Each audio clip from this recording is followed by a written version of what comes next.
परमात्मने नमः। यथार्थ गीता श्रीमद् भगवत गीता अथ पंचदशोऽध्यायः। महापुरुषों ने संसार को विभिन्न दृष्टांतों से समझाने का प्रयास किया है। किसी ने इसी को भवाटवी कहा तो किसी ने संसार सागर कहा। अवस्था भेद से इसी को भवनदी और भवकूप भी कहा गया और कभी इसकी तुलना गोपद से की गई, अर्थात जितना इंद्रियों का आयतन है उतना ही संसार है। और अंत में ऐसी भी अवस्था आई कि नाम लेत भव सिंधु सुखाहीन, भव सिंधु भी सूख गया। क्या संसार में ऐसे समुद्र हैं? योगेश्वर श्री कृष्ण ने भी संसार को समुद्र और वृक्ष की संज्ञा दी। अध्याय 12 में उन्होंने कहा, जो मेरे अनन्य भक्त हैं उनका संसार समुद्र से शीघ्र ही उद्धार करने वाला होता हूं। यहां प्रस्तुत अध्याय में योगेश्वर श्री कृष्ण कहते हैं कि संसार एक वृक्ष है। इसको काटते हुए ही योगी जन उस परम पद को खोजते हैं। देखें, श्री भगवान उवाच,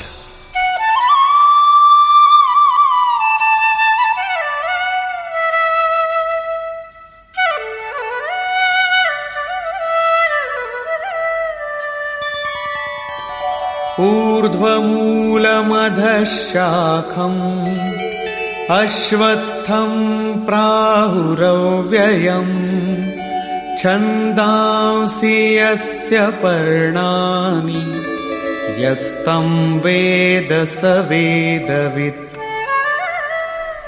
अर्जुन, ऊर्ध्व मूलम, ऊपर को परमात्मा ही जिसका मूल है, अधः शाखम, नीचे प्रकृति ही जिसकी शाखाएं हैं, ऐसे संसार रूपी पीपल के वृक्ष को अविनाशी कहते हैं। वृक्ष तो अश्वः अर्थात कल तक भी रहने वाला नहीं, जब चाहे कट जाए, किंतु है अविनाशी। श्री कृष्ण के अनुसार अविनाशी दो हैं, एक संसार रूपी वृक्ष अविनाशी और दूसरा उससे भी परे परम अविनाशी।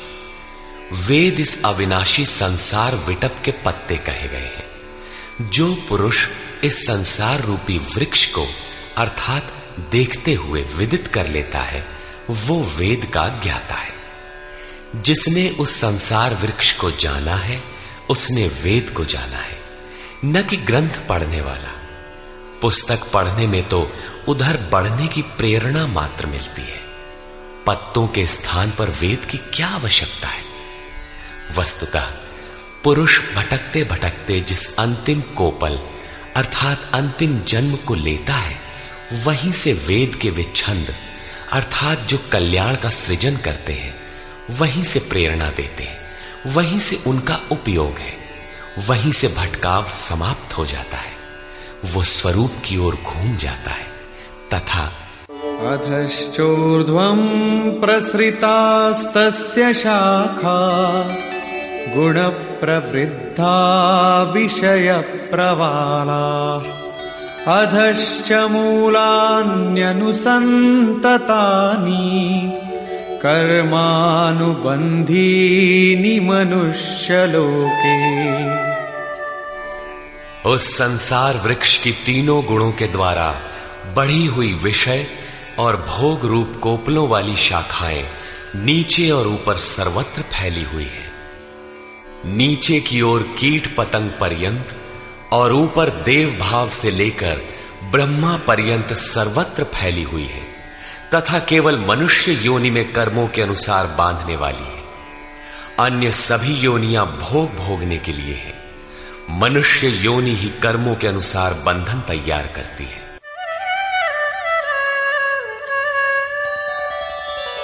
न रूपमस्येह तथोपलभ्यते नान्तो न चादिर्न च सम्प्रतिष्ठा अश्वत्थमेनं सुविरूढमूलम् असंग शस्त्रेण दृढ़ेन छित्त्वा। परंतु इस संसार वृक्ष का रूप जैसा कहा गया है वैसा यहां नहीं पाया जाता, क्योंकि न तो इसका आदि है न अंत है और न अच्छी प्रकार से इसकी स्थिति ही है, क्योंकि ये परिवर्तनशील है। इस सुदृढ़ मूल वाले संसार रूपी वृक्ष को दृढ़ असंग शस्त्रेण, असंग अर्थात वैराग्य रूपी शस्त्र द्वारा काटकर संसार रूपी वृक्ष को काटना है। ऐसा नहीं कि पीपल की जड़ में परमात्मा रहते हैं या पीपल का पत्ता वेद है और आरती करने लगे पेड़ की। इस संसार वृक्ष का मूल तो स्वयं परमात्मा ही बीज रूप से प्रसारित है, तो क्या वो भी कट जाएगा? दृढ़ वैराग्य द्वारा इस प्रकृति का संबंध विच्छेद हो जाता है। यही काटना है। काट कर करें क्या?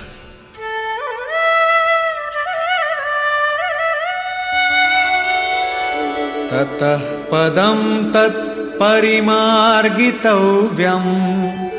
यस्मिन् गता न निवर्तन्ति भूयः तमेव चाद्यं पुरुषं प्रपद्ये यतः प्रवृत्ति प्रसृता पुराणी। दृढ़ वैराग्य द्वारा संसार विटप को काटने के उपरांत उस परम पद परमेश्वर को अच्छी प्रकार खोजना चाहिए, जिसमें गए हुए पुरुष फिर पीछे संसार में नहीं आते, अर्थात पूर्ण निवृत्ति प्राप्त कर लेते हैं। किंतु उसकी खोज किस प्रकार संभव है? योगेश्वर कहते हैं इसके लिए समर्पण आवश्यक है। जिस परमेश्वर से पुरातन संसार वृक्ष की प्रवृत्ति विस्तार को प्राप्त हुई है, उसी आदि पुरुष परमात्मा की मैं शरण हूं, अर्थात उनकी शरण गए बिना वृक्ष मिटेगा नहीं। अब शरण में गया हुआ वैराग्य में स्थित पुरुष कैसे समझे कि वृक्ष कट गया? उसकी पहचान क्या है? इस पर कहते हैं निर्माण मोहाजित संग दोषा अध्यात्म नित्या विनिवृत्त कामा द्वंद्वैर्विमुक्ता सुख दुःख संज्ञैर् गच्छन्त्य मूढ़ा पदमव्ययम् तत्।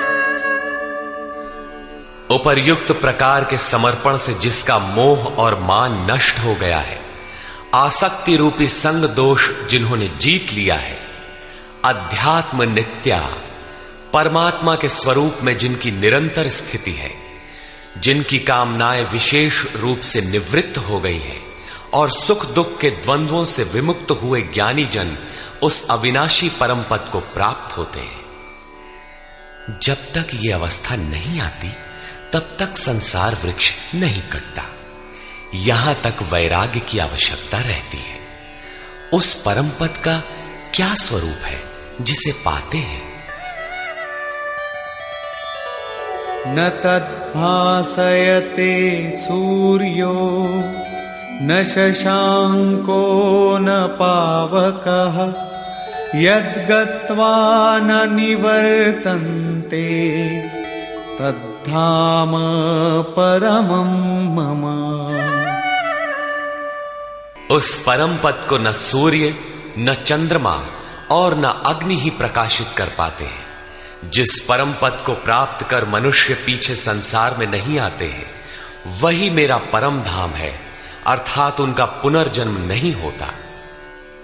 इस पद की प्राप्ति में सबका समान अधिकार है। इस पर कहते हैं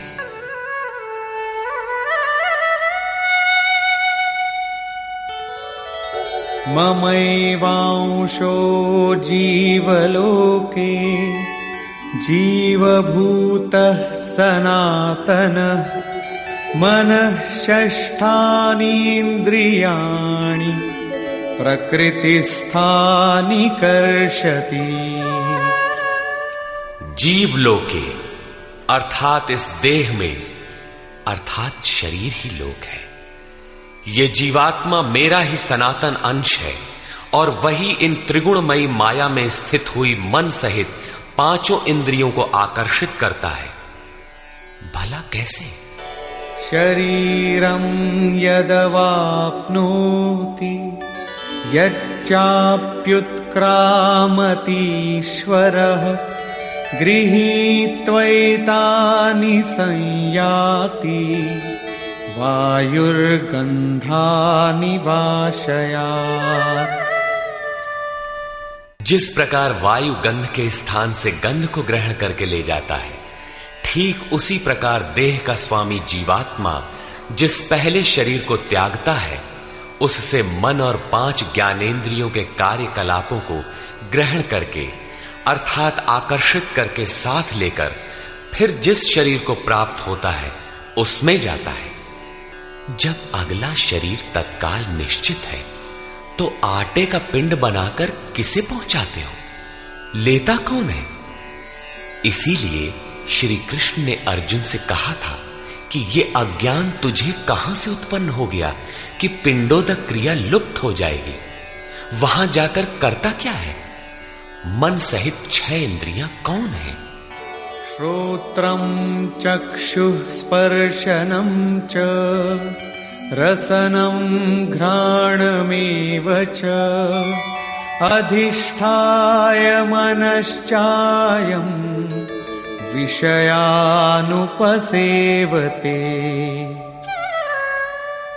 उस शरीर में स्थित होकर ये जीवात्मा कान, आंख, त्वचा, जिह्वा, नासिका और मन का आश्रय लेकर अर्थात इन सब के सहारे ही विषयों का सेवन करता है, किंतु ऐसा दिखाई नहीं पड़ता, सब उसे देख नहीं पाते। इस पर श्री कृष्ण कहते हैं, उत्क्रामन्तं स्थितं वापि भुञ्जानं वा गुणान्वितं विमूढानानुपश्यन्ति पश्यन्ति ज्ञानचक्षुषः। शरीर छोड़कर जाते हुए, शरीर में स्थित हुए, विषयों को भोगते हुए अथवा तीनों गुणों से युक्त हुए भी जीवात्मा को विशेष मूढ़ अज्ञानी नहीं जानते। केवल ज्ञान रूपी नेत्र वाले ही उसे जानते हैं, देखते हैं। ठीक ऐसा ही है। अब वो दृष्टि कैसे मिले? आगे देखें।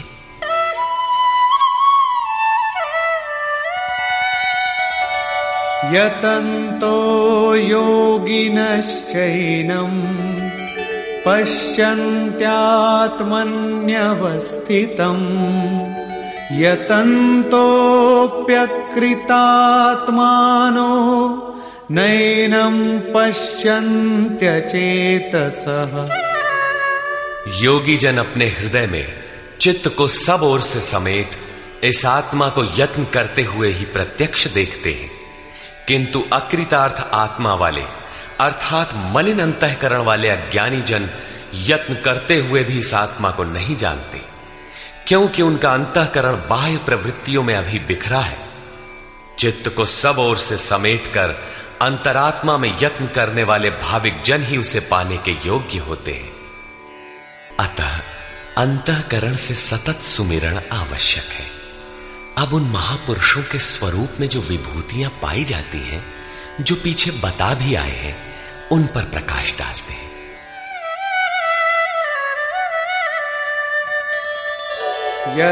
यदादित्यगतं तेजो जगद्भासयतेऽखिलम् यच्चन्द्रमसि यच्चाग्नौ तत्तेजो विद्धि मामकम्। जो तेज सूर्य में स्थित हुआ संपूर्ण जगत को प्रकाशित करता है, जो तेज चंद्रमा में स्थित है और जो तेज अग्नि में है, इसे तू मेरा ही जान। अब उस महापुरुष द्वारा कार्य बताते हैं। गामाविश्य च भूतानि धारयाम्यहमोजसा पुष्णामि चौषधीः सर्वा सोमो भूत्वा रसात्मकः। मैं ही पृथ्वी में प्रवेश करके अपनी शक्ति से सब भूतों को धारण करता हूं और चंद्रमा में रस स्वरूप होकर संपूर्ण वनस्पतियों को पुष्ट करता हूं।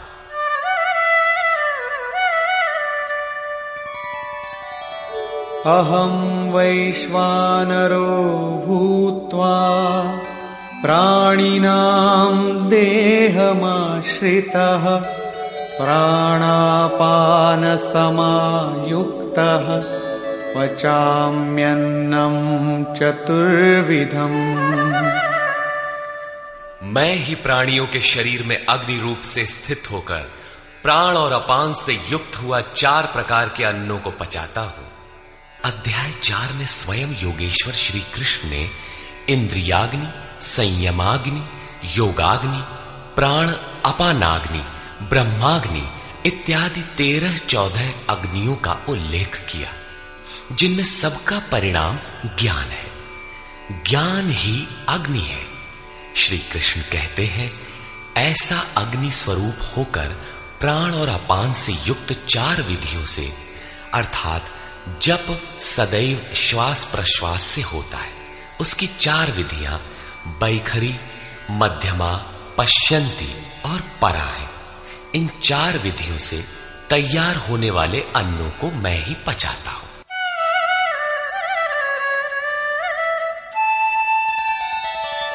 सर्वस्य चाहं हृदि सन्निविष्टो मत्तः स्मृतिर्ज्ञानमपोहनं च वेदैश्च सर्वैरहमेव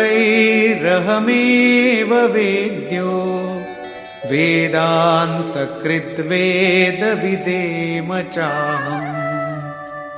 मैं ही सब प्राणियों के हृदय में अंतर्यामी रूप से स्थित हूं।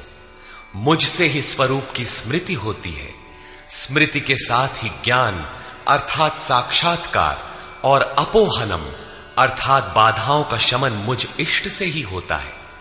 सब वेदों द्वारा मैं ही जानने योग्य हूं। वेदांत का कर्ता अर्थात वेदस्य अंतः सह वेदांत, वेद की अंतिम स्थिति का कर्ता मैं ही हूं और वेदविद भी मैं ही हूं अर्थात वेद का ज्ञाता। अध्याय के आरंभ में उन्होंने कहा था कि संसार वृक्ष है, ऊपर परमात्मा मूल और नीचे प्रकृति पर्यंत शाखाएं हैं। जो इस मूल से प्रकृति का विभाजन करके जानता है, मूल से जानता है, वो वेदविद है। यहां कहते हैं कि मैं वेदविद हूं। उसे जो जानता है, श्री कृष्ण ने अपने को उनकी तुलना में खड़ा किया कि वो वेदविद है। मैं वेदविद हूं। श्री कृष्ण भी एक तत्वज्ञ महापुरुष, योगियों के भी परम योगी थे। यहां ये प्रश्न पूरा हुआ। अब बताते हैं कि संसार में पुरुष का स्वरूप 2 प्रकार का है। द्वाविमौ पुरुषौ लोके क्षरश्चाक्षर एव च क्षरः सर्वाणि भूतानि कूटस्थोऽक्षर उच्यते। अर्जुन, इस संसार में क्षर, क्षय होने वाले, परिवर्तनशील और अक्षर, अक्षय, अपरिवर्तनशील ऐसे 2 प्रकार के पुरुष हैं। उनमें संपूर्ण भूत प्राणियों के शरीर तो नाशवान है, क्षर पुरुष हैं, और ये कूटस्थ पुरुष अविनाशी कहा जाता है। साधन के द्वारा मन सहित इंद्रियों का निरोध अर्थात जिसकी इंद्रिय समूह कूटस्थ है, वही अक्षर कहलाता है। किंतु यह भी पुरुष की अवस्था विशेष ही है। इन दोनों से भी परे एक अन्य पुरुष भी है।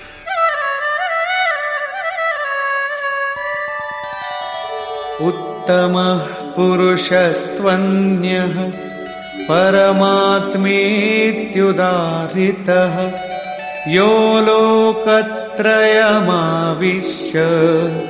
बिभर्त्य व्यय ईश्वरः। उन दोनों से अति उत्तम पुरुष तो अन्य ही है, जो तीनों लोकों में प्रवेश करके सबका धारण पोषण करता है। और अविनाशी परमात्मा ईश्वर ऐसे कहा गया है। परमात्मा अव्यक्त, अविनाशी, पुरुषोत्तम इत्यादि उसके परिचायक शब्द हैं। वस्तुतः ये अन्य ही है, अर्थात अनिर्वचनीय है। ये क्षर अक्षर से परे महापुरुष की अंतिम अवस्था है, जिसको परमात्मा इत्यादि शब्दों से इंगित किया गया है, किंतु वो अन्य है, अर्थात अनिर्वचनीय है। उसी स्थिति में योगेश्वर श्री कृष्ण अपना भी परिचय देते हैं, यथा यस्माक्षरमतीतोऽहम् अक्षरादपि चोत्तमः अतोऽस्मि लोके वेदे च प्रथितः पुरुषोत्तमः। उपर्युक्त नाशवान परिवर्तनशील क्षेत्र से सर्वथा अतीत हूं और अक्षर अविनाशी कूटस्थ पुरुष से भी उत्तम हूं, इसलिए लोक और वेद में पुरुषोत्तम नाम से प्रसिद्ध हूं।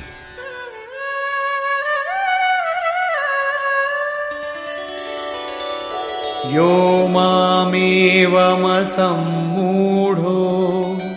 जानाति पुरुषोत्तमम् स सर्वविद् भजति माम् सर्वभावेन भारत। हे भारत, जैसा कि ऊपर कहा गया है कि इस प्रकार जो ज्ञानी पुरुष मुझ पुरुषोत्तम को साक्षात जानता है, वो सर्वज्ञ पुरुष सब प्रकार से मुझ परमात्मा को ही भजता है। वो मुझसे विलग नहीं है।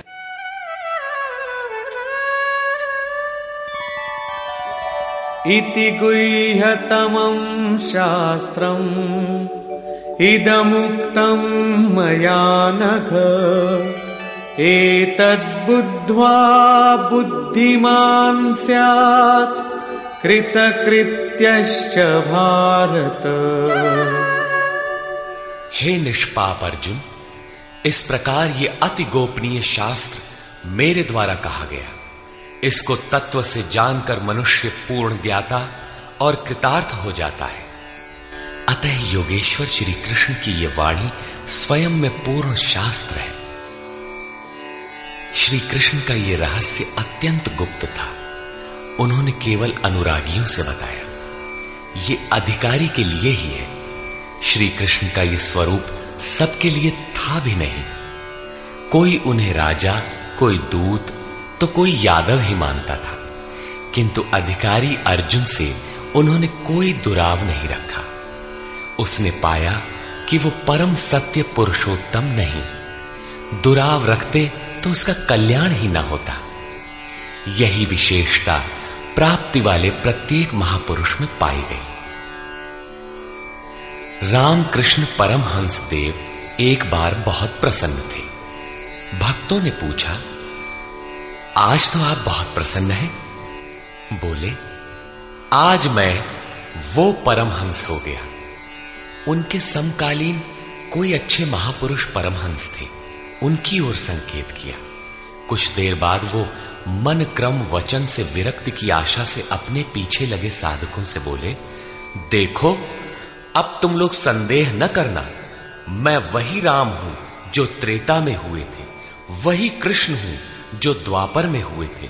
मैं उन्हीं की पवित्र आत्मा हूं, वही स्वरूप हूं। यदि पाना है तो मुझे देखो। ठीक इसी प्रकार पूज्य गुरु महाराज भी सबके सामने कहा करते थे, हो, हम भगवान के दूत हैं। जे सचहू का संत है वो भगवान का दूत है। हमारे द्वारा ही उनका संदेशा मिलता है। पूज्य महाराज जी सबसे तो इतना ही कहते थे, न किसी विचार का खंडन न मंडन, किंतु जो विरक्ति में पीछे लगे थे उनसे कहते थे, केवल मेरे स्वरूप को देखो। यदि तुम्हें उस परम तत्व की चाह है तो मुझे देखो, संदेह मत करो। बहुतों ने संदेह किया तो उनको अनुभव में दिखाकर उन बाह्य विचारों से हटाकर अपने स्वरूप में लगाया। वे अद्यावधि महापुरुष के रूप में अवस्थित हैं। इसी प्रकार श्री कृष्ण की अपनी स्थिति गोपनीय तो थी, किंतु अपने अनन्य भक्त पूर्ण अधिकारी अनुरागी अर्जुन के प्रति उन्होंने उसे प्रकाशित किया। हर भक्त के लिए संभव है, महापुरुष लाखों को उस रास्ते पर चला देते हैं। निष्कर्ष, इस अध्याय के आरंभ में योगेश्वर श्री कृष्ण ने बताया कि संसार एक वृक्ष है, पीपल जैसा वृक्ष है। पीपल एक उदाहरण मात्र है। ऊपर इसका मूल परमात्मा और नीचे प्रकृति पर्यंत इसकी शाखाएं प्रशाखाएं हैं। जो इस वृक्ष को मूल सहित विदित कर लेता है वह वेदों का ज्ञाता है। इस संसार वृक्ष की शाखाएं ऊपर और नीचे सर्वत्र व्याप्त हैं और मूलानि, उसकी जड़ों का जाल भी ऊपर और नीचे सर्वत्र व्याप्त है, क्योंकि वह मूल ईश्वर है और वही बीज रूप से प्रत्येक जीव हृदय में निवास करता है। योगेश्वर श्री कृष्ण के अनुसार संसार वृक्ष है जिसका मूल सर्वत्र है और शाखाएं सर्वत्र हैं। कर्मानुबंधीनि मनुष्य लोके, कर्मों के अनुसार केवल मनुष्य योनि में बंधन तैयार करता है, बांधता है। अन्य योनियां तो इन्हीं कर्मों के अनुसार भोग भोगती हैं। अतः दृढ़ वैराग्य रूपी शस्त्र द्वारा इस संसार रूपी पीपल के वृक्ष को तू काट और उस परम पद को ढूंढ जिसमें गए हुए महर्षि पुनर्जन्म को प्राप्त नहीं होते। कैसे जाना जाए कि संसार वृक्ष कट गया? योगेश्वर कहते हैं कि जो मान और मोह से सर्वथा रहित है, जिसने संग दोष जीत लिया है, जिसकी कामनाएं निवृत्त हो गई हैं और जो द्वंद्व से मुक्त है, वह पुरुष उस परम तत्व को प्राप्त होता है। उस परम पद को न सूर्य, न चंद्रमा और न अग्नि ही प्रकाशित कर पाते हैं। वह स्वयं प्रकाश रूप है, जिसमें गए हुए पीछे लौट कर नहीं आते। वह मेरा परम धाम है, जिसे पाने का अधिकार सबको है, क्योंकि यह जीवात्मा मेरा ही शुद्ध अंश है। शरीर का त्याग करते समय जीवात्मा मन और पांचों ज्ञानेंद्रियों के कार्यकलापों को लेकर नए शरीर को धारण करता है।